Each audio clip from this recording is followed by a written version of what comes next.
Hello everyone. So 2 days ago I asked you all what you think we should start with in terms of content and the information and the skills that you need to start building up the life that you want. And there were a lot of great answers, thank you for that. But what I saw came through a lot was fear.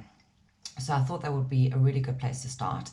And there are a lot of different aspects of fear and how it plays out in our lives and how it stops us from taking action.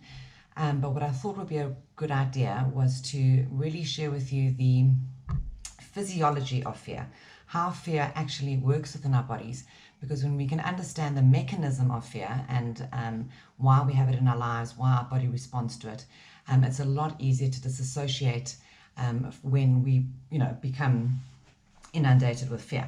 So we're going to look at fear from let me move my cup out the way. We're going to look at fear from three different angles. One from our body's point of view, our mind's point of view, and then our emotional body, okay? And fear kind of affects all these different parts of ourselves differently. So let's start with the body. So our bodies are, well, as a species, we're evolved, right? But we are still living our lives through the mechanism of our body. And that functioning is really, really primal, okay? We haven't evolved physically for thousands and thousands of years. And the entire intelligence that our body has is geared towards only one thing, and that is survival. Okay, it cares about nothing else. Our bodies do not care about what clothes we put on, who we are, what color skin we have, absolutely nothing else. It has one driving force, and that is to ensure the continuation of the species. So the method that our body kind of evolved and developed to ensure that we survive is fear, okay? And we have this in action when we have flight or fight mode.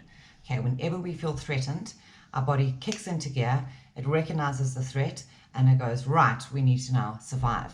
So it floods our muscles with extra blood so that we can be strong, we can run, we can defend ourselves. So when we get into a flight or fight mode, every single functioning of our body literally changes within a second. Okay, we get flooded with adrenaline.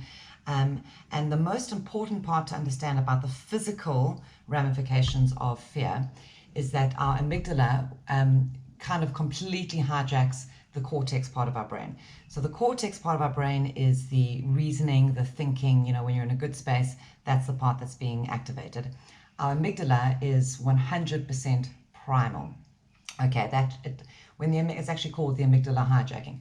And when we're in that flight or fight mode, the amygdala 100% takes over, and it kind of shuts down all other reasoning functions of the brain, because it is now saying, stop everything, stop watching television, stop being on your phone, stop worrying about what happened 3 years ago. Right now, our life is being threatened and we need to survive. So when our bodies have kind of taken over our reasoning and our thinking process, we react completely unconsciously. We react with extreme emotion, and all of these things are right within the framework, because that is how we will survive the threat that's coming to us, okay? So really understand that our bodies are 100% constantly scanning for threats. Always. That is all that it does, okay? Yes, it digests and it distributes oxygen and nutrients and it does all that other kind of stuff, which of course contributes to the survival. But its primary goal and its primary functioning is to survive. Okay, keep that in mind. Then we move on to the mental part of our beings. So what our brains do is they gather information, okay? The majority of the time it's happening, well, it is all happening 100% unconsciously, because there's just too much information, kind of data gathering for us to always be aware of. But every single moment of our lives, from the second we were born, our brains have been gathering data, okay? And the reason it gathers data is to put input back into our bodies so that our bodies know what is a threat and what is not. So every single experience that you have had in your life when you were 2 years old, 10 years old, 15, 20, whatever, if there were bad experiences that you had, your body has stored that as a red flag. Okay, so our minds have this enormous database of history, okay, that it is in constant communication with our body, saying, this is something to be aware of, this is dangerous, careful there, we're going to be hurt, etc., etc. Again, the system works beautifully because that's how we learn. We know, don't walk down a dark alley at night, don't, jump off a really high cliff, it's not going to end well. Don't put your hand in fire. So our bodies rely on our minds to gather the data, okay, through judgment, and to tell the body what to be afraid of so that it knows when to go into flight or fight mode. Now, obviously, all that data that our mind is gathering is obviously all from the past, but it also gives our bodies future data that we've imagined. So if we imagine something intimidating coming up, perhaps we have to do a speech in a few days' time, perhaps we have to break up with a partner, perhaps we have to have a really, really uncomfortable conversation with somebody. So these are all things that haven't actually happened yet, but they're happening in the future, but they're all categorized as possible threats to our bodies. Okay, so our bodies always scanning for threats, our minds telling our bodies what is it that we need to be afraid of, and then we move on to the emotional part of our beings. So our mind and our emotions are always connected. Okay, if you think happy thoughts, you feel happy. If you think sad thoughts, you feel sad. So think about our thoughts and our emotions as magnets. Okay, they are 100% connected to each other and attracted to each other all the time. We can't separate them. So let's look at the system as a whole. Okay, we have our bodies scanning for threats. We have our minds telling our bodies what it is to be afraid of. And then we have the attracted emotion that validates that story. It's almost like our emotions are like the CEO that's saying, okay, we've done all the check boxes. That's right, right, this is a threat, let's go. Now, the system is amazing. It's perfect. We've survived hundreds of thousands of years. We're here. We're the dominant species on the planet. All very well and good. The problem is that our bodies and our minds can't really tell the difference between past, present, or future. So I want you to kind of think about this quickly. If you watch a horror movie or a scary movie, logically, you know that there is no threat to you. You know that there is no it coming out the drain and there's no, vampire coming through the window. You know that, right? But the people who make the movies understand the system so well, and they activate our emotions, okay, through music, through all of our senses. They create the drama. It's dark. We don't know what's going on. So they activate this fear or flight response within ourselves so that we can get the full experience of the movie, so we can be terrified. Now think about it. You're watching a scary movie. You know nothing's going to happen to you, and yet you are sitting on your couch terrified. Okay, the blanket's up here. You're like, what the fuck? Switch the movie off. I can't handle this. Okay, so really see that we are responding to fear when it's not even reality. Okay, because that is the way we are built. So how does fear, let's take all of this information and let's apply it to ourselves. Fear comes into our lives not based on what is currently happening, but based on all of your years, your seconds of your life. Okay, all of those years of gathered data, of all of your mind's future imaginings of what may or may not happen. And all of this kind of information is coming down on us at all times. And so we are not living by choice, we are living by reaction. Okay. And fear is such a big topic, and I want to teach you guys how to move past fear and how to manage fear, because we're never going to escape fear. Okay, it is the way we are built, and there are fearful things in our lives. The problem, though, is that we are making our choices and our actions and our behaviors based on past patterning.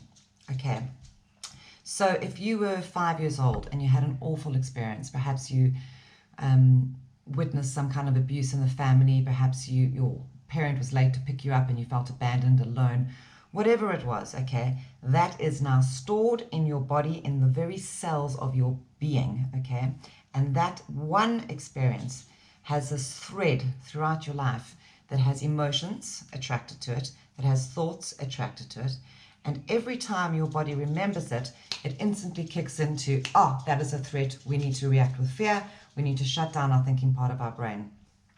Now, the way our brains work is that there is no isolated kind of experience. It's all one huge big tapestry. So let's say you are going for a job interview and you're nervous, you're anxious, all very normal emotions. But instead of being able to calm your body down and consciously say to it, I can cope with this, I'm confident in this situation, what happens is the flight or fight mode has been activated. Your body's now gone, hang on a second, I'm a little bit uncomfortable in this situation. Let me scan past the last 30, 40, 50, 60 years of my experiences so I can see if this is a threat. And what does it do? It picks up that experience when you were 5 years old, 10 years old, 12 years old, etc., etc., etc. And then this enormous warning sign goes off in your body and it goes, this is a dangerous situation. Let's retreat. Okay, let's either fight or let's flight, as in run. So I hope you can start to see how for us to really move past, for us to start consciously creating the life that we want, the relationships we want, the health we want, the experiences that we want, we have to teach our bodies, consciously teach our bodies how to be calm and not to react on autopilot. Because unfortunately, most of us are living our lives on autopilot, okay? We're just kind of this little being inside of our brain that's just being thrown around by our bodies going, danger, freak out, what's going on? But when we can stop and reprocess all of those past experiences that we judge to be negative, and a lot of them were, but when we can kind of disassociate ourselves from that and integrate those past experiences, what we're doing is we're bringing ourselves to a state of calm, okay? We are becoming a blank canvas, because what happens is if we don't take the time to make ourselves a blank canvas through integration, through acceptance, through forgiveness, through meditation, and we're going to get into all of those things, we are trying to paint a new picture on a really muddied canvas, okay? Right now our canvas is just a million different colors of all of these past experiences that we haven't integrated and dealt with in our lives. And we're never going to create a masterpiece. We're never going to create a new masterpiece of how we want our lives to look until we have cleared the past, okay? And it's such an important skill, because not only do we give ourselves a lot came up in the answers, as well as anxiety and dealing with stress, and these are byproducts of that. If our bodies are always like freaking out, that is anxiety, that is stress. So there are so many repercussions when we are not living in a state of calm, and our actual nervous system itself has been trained to always respond, in a flight or fight mode. In terms of making decisions, I mentioned earlier the amygdala and the cortex. When we are always operating, when our body is always freaked out and our emotions are kind of like, yes, this is something to be afraid of, we are reacting from the amygdala part of our brain, from that raw primal part of our brain, okay? And then we are having fights with the people we love, firing off angry emails, like I said in my video yesterday. We're always just reacting and trying to put out fires instead of being calm and present and choosing how we want to live. So this knowledge is really important, and I really want you guys to sit and experiment, okay? I want you to sit still this afternoon when you get home from work. I want you to sit, and I want you to remember and imagine the best memory you have, okay? Sit still and imagine that memory and feel the happiness and all those good emotions flood your body, okay? Because what you've done, you've activated the memory, the mind part of yourself, which is of course attracted all the associated memories, and then your body goes, oh, this is a good thing, and then it floods you with all the good hormones, etc., and you feel great. Then I want you to imagine and remember the worst experience that you can, and I want you to feel and see what happens to your body, okay? You're going to go slumped, you're going to go down, your energy is just going to get drained, you may start crying, whatever that emotion is, that experience is. And I want you to really experiment here and see how sensitive our bodies are to what is going on in here. And in that, I want you to be able to see that when we are not conscious of this process, when we are not consciously directing and managing our body, how it just completely takes over, okay? And then see for yourself, okay, like, how do I want to react? If all of these experiences come towards me during the day, so-and-so at work pisses you off, traffic, electricity being cut off, whatever all of these things come your way, we can either be in a state of calm and we can cope with life, okay, and be happy through life and manage our stress and anxiety, or we can be stuck in this primal amygdala kind of functioning where we're just always reacting. So there's a lot more to come on the topic of fear, and we're going to be taking really practical steps to move past that. But the first step is to understand how our body functions and how we need to clear out all the debris that we've been carrying around, so we can retrain our body to not freak out, basically, to be in a state of calm as opposed to a state of fear. One other thing before I sign off, I spoke last week about reality and fantasy. So our bodies can't tell the difference between past, present, and future, okay? Our emotions can't tell the difference between past, present, and future. In that example of watching a scary movie, or remembering an emotion that happened, an experience that happened 10 years ago, your body is reacting to it as if it is happening now, okay? So we are always reacting to things now that happened 10 years ago, 5 years ago, whatever the case is. And it is a big thing to let that go, and we're going to get into that. And it's kind of like a grieving process, but more videos on that to come. But the only part of our being that can tell the difference between past, present, future, reality, and fantasy is our minds. And we have to be in charge of our minds, okay? It is a computer system. It's amazing. It's brilliant. But when it's left to run its natural course, as in dipping into the past, dipping into our body, freaking out, attracting unwanted emotions, then it works against us, okay? So really think about that today and do that experiment. Go and sit and remember the past, think about the future, deliberately feel sad thoughts, deliberately feel happy thoughts, and really start understanding how our body is so in flux to all of that and how much power we have to control that process. Okay, thank you for watching. That is the first step on fear. There's a lot more to come. And please comment and let me know your experience with that as well. Have an amazing day, everybody. Thank you.